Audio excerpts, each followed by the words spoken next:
আসসালামু আলাইকুম রহমতুল্লাহ।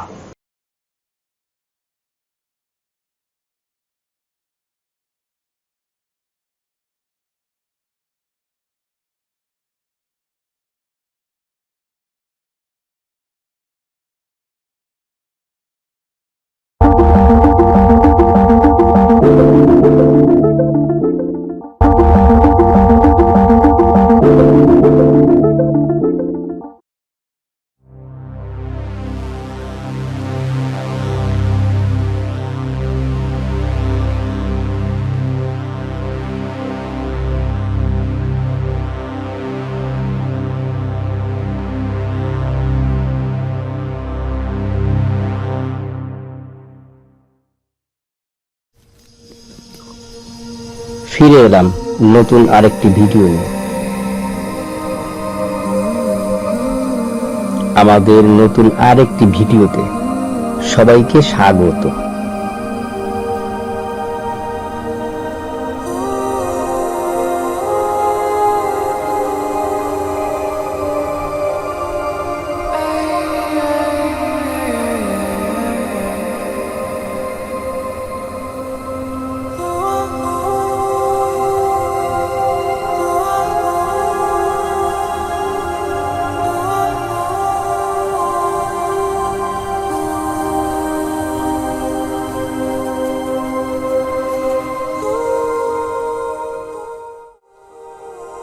আপনারা জানেন যে জাতীয় নাগরিক পার্টি এনসিপির পক্ষ থেকে আমরা প্রথম থেকে বলে এসেছি যে আমরা আসন্ন এই নির্বাচনে আমরা এককভাবে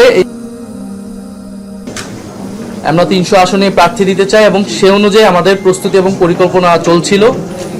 আমরা সারা দেশ থেকে মনোনয়ন আহ্বান করেছিলাম যারা প্রার্থী হতে চায়। এর পরবর্তীতে আরও 2টি দলের সাথে আমাদের একটি রাজনৈতিক সমঝোতা হয়েছিল সংস্কার প্রশ্নে। তখন আমরা বলেছিলাম যে আমরা 3টি দল মিলে যে সংস্কার জোট আমরা একত্রে নির্বাচনে অংশগ্রহণ করব। কিন্তু এরপরে শরীফ ওসমান হাদির যে শাহাদাত বরণ এবং তাকে প্রকাশ্যে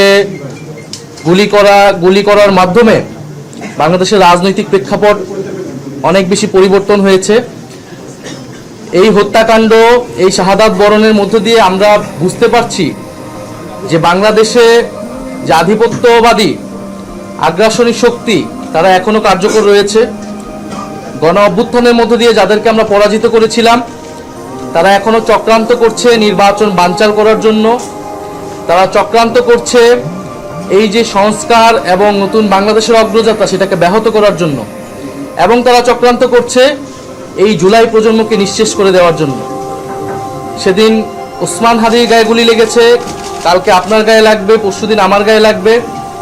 কারণ প্রথম এবং প্রধান টার্গেট করা হচ্ছে এই জুলাই গণ অভ্যুত্থানে যারা অংশগ্রহণ করেছে সারা দেশের তরুণরা, নাগরিকরা, শহীদ পরিবার, যারা আহত যোদ্ধা রয়েছে। ফলে এই পরিবর্তিত প্রেক্ষাপটে আমাদের কাছে মনে হয়েছে, আমরা দলীয় ফোরামে আলোচনা করেছি যে আমাদের এই মুহূর্তে এই নির্বাচন সুষ্ঠুভাবে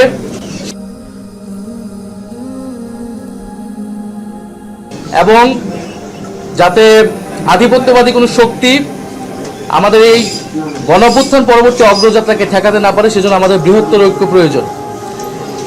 সেই তাগিদ থেকেই আমরা এবং তাদের যে সমমনা দল রয়েছে তাদের সাথে আমরা কথা বলেছি এবং তাদের যে নির্বাচনী সমঝোতা জাতীয় নাগরিক পার্টি এনসিপি সেই নির্বাচনী সমঝোতায় সম্মত হয়েছে। আমরা জাতীয় নাগরিক পার্টি এনসিপি এবং এই সমমনা 8 দলের সাথে আমরা একত্রে আমরা সিদ্ধান্ত নিয়েছি। দ্বিতীয় বিষয়টি এই নির্বাচনী সমঝোতা এটি একদিকে যেমন নির্বাচনী বৈতরণী পার হওয়ার জন্য, অন্যদিকে আমাদের যে এনসিপি প্রথম থেকে সংস্কার বিচার প্রশ্নে আমরা কাজ করে যাচ্ছিলাম, সেই সংস্কার বিচার এবং আধিপত্যবাদ বিরোধী, দুর্নীতি বিরোধী এই বিষয়গুলোতে আমাদের ন্যূনতম কর্মসূচিও থাকবে। আমরা রাজনৈতিক জায়গায় আমরা মনে করছি এই মুহূর্তে বাংলাদেশের এই সংকটগুলো রয়েছে, যেখান থেকে এই বাংলাদেশকে রক্ষা করতে হবে, জুলাই প্রজন্মকে রক্ষা করতে হবে এবং গণ অভ্যুত্থান পরবর্তী যে আমাদের আকাঙ্ক্ষা সেটা যাতে কোনোভাবে ব্যাহত না হয় এই জন্য আমরা একটা বৃহত্তর ঐক্যের জায়গায় পৌঁছেছি। আমরা আজকে আনুষ্ঠানিকভাবে আমরা শুধু এই ঘোষণাটাই দিচ্ছি। ঘোষণাটি অলরেডি সমমনা আব্দুলের প্রেস ব্রিফিং থেকে আপনারা জানতে পেরেছেন। আমরা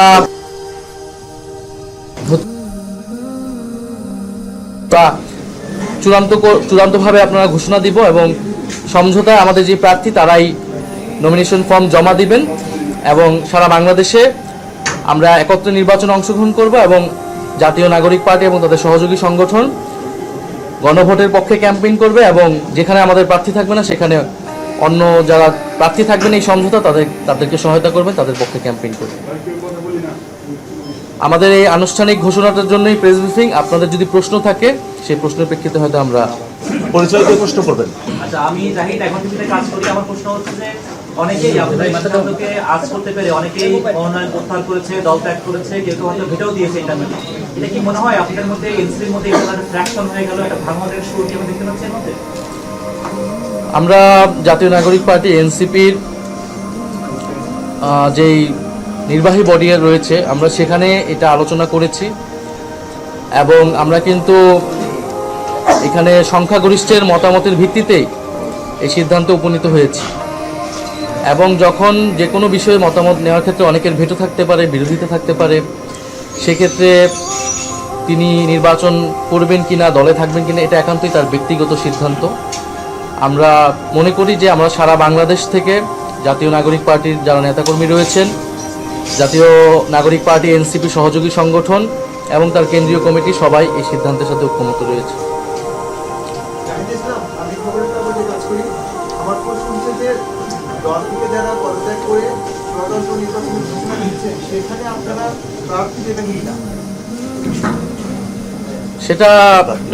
সেটা তো আসলে স্বতন্ত্র কে করছে বা সেই অনুযায়ী তো আমরা এই আসন বা প্রার্থী ঠিক করব না। আমরা আমাদের যে লক্ষ্য উদ্দেশ্য সেই লক্ষ্য উদ্দেশ্যে যারা ঐক্যমত এবং যারা নির্বাচনে জয়লাভের সম্ভাবনা বেশি থাকবে, মাঠে কাজ করেছে এতদিন, প্রার্থী হিসেবে জনগণের কাছে তারা নিজেদেরকে গ্রহণযোগ্য হিসেবে পরিচিতি লাভ করাতে পেরেছে, আমরা তাদের মধ্যে থেকে আমাদের যারা সর্বোচ্চ যারা ভালো তাদেরকে আমরা প্রার্থিতা দিব।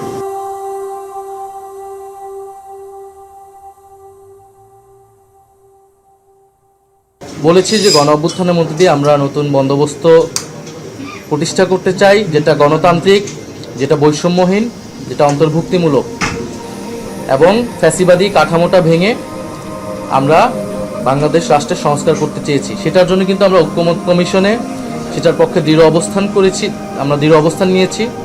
আমরা কিন্তু এটা অনেক আগেই বলেছি, স্বীকার করেছি যে আমরা গণ অভ্যুত্থানের পরবর্তী সময় আমাদের যে আকাঙ্ক্ষা ছিল সামগ্রিকভাবে সেটা কিন্তু আমরা এই সময়ের মধ্যে বাস্তবায়ন করতে পারিনি। ফলে আমাদের এই লড়াই, আমাদের এই পথ চলাটা দীর্ঘ এবং যদি এই গণ অভ্যুত্থানের আকাঙ্ক্ষা এবং নতুন বন্দোবস্তের আকাঙ্ক্ষায় তারা যোগ দেয়, তারা সংহতি এবং সম্মতি প্রকাশ করে, সেক্ষেত্রে তো আমরাও সেটার সাথে ঐক্যমত প্রকাশ করব।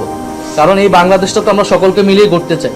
ফলে আমাদের লক্ষ্যটার সাথে যদি সবাই ঐক্যমত হয়, আমরা তো এটা বিএনপিকে আহ্বান জানিয়েছি, আমরা জামাতকে আহ্বান জানিয়েছি যে গণ অভ্যুত্থানের পরে আমাদের লক্ষ্য কর্মসূচি হতে হবে গণ অভ্যুত্থানের পথ ধরে এবং ঐক্যমত কমিশনে সেটার জন্য আমরা সর্বাত্মকভাবে চেষ্টা করেছি। আগামী নির্বাচনে আমরা চাই গণভোটের পক্ষে, হ্যাঁ পক্ষে আমরা সবাই মিলে কাজ করব এবং জুলাই সনদে আমরা যে প্রতিশ্রুতি দিয়েছি সেই প্রতিশ্রুতি বাস্তবায়ন করব। এছাড়াও আমাদের পুরো সংস্কারের এবং দুর্নীতি বিরোধী যে লড়াই শুরু হয়েছে সেটার অগ্রযাত্রা অব্যাহত থাকবে। আমরা এই বিষয়গুলো আলোচনার মধ্যে রয়েছে।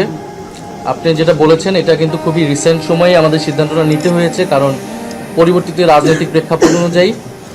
ফলে এই আলোচনাগুলো সামনে আরও আগালে আমরা তখন এই বিষয়ে আনুষ্ঠানিকভাবে বলতে পারবো। তবে এই জায়গায় ঐক্যমত হয়েছি, এই যে নির্বাচনী এই বৈতরণীটা আমরা একত্রে পার হব এবং গণভোটের পক্ষে থাকব এবং আমি যে পয়েন্টগুলো বললাম, আধিপত্যবাদ, দুর্নীতি রাখা, এই বিষয়ে আমরা একত্রে কাজ করব। একটা প্রশ্ন সেটা হচ্ছে আধিপত্যবাদের কথা বলছেন, দুর্নীতি থেকে শুরু করে সংস্কার প্রশ্নে ঐক্যের কথা বলছেন। এনসিপির প্রতিষ্ঠা লগ্ন থেকে বারবার বলা হয়েছে মধ্যমপন্থী রাজনীতির কথা, যেখানে ঐতিহাসিক দায় থাকা কারো সাথে জোটের প্রশ্নে আপনারা সবসময় আপত্তি জানিয়েছেন। এই সময় এসে ঐতিহাসিক দায় নিয়ে একেবারে মানে ঘাঁটি ধরে বসে থাকা একটি রাজনৈতিক দলের সাথে জোট, সেক্ষেত্রে কি স্ববিরোধী অবস্থানেই গেল এনসিপি? নাকি যেই সিটের সমঝোতার কথা আপনারা বলছিলেন যে সিটের সমঝোতা বা 2-3টা সিটের জন্য কোনো জোটে যাবে না এনসিপি, সেই অবস্থানে গেল? এনসিপি তার অবস্থানেই আছে এবং এনসিপির সাথে আমরা একটা বৃহত্তর বর্তমান এবং যেটা তো নির্বাচনকে কেন্দ্র করে, ফলে নির্বাচনকে কেন্দ্র করেই আমাদের এই যাত্রাটা থাকবে। কিন্তু এনসিপি তার লক্ষ্য আদর্শ অনুযায়ী কাজ করবে, অন্য দলগুলো তার লক্ষ্য আদর্শ অনুযায়ী কাজ করবে।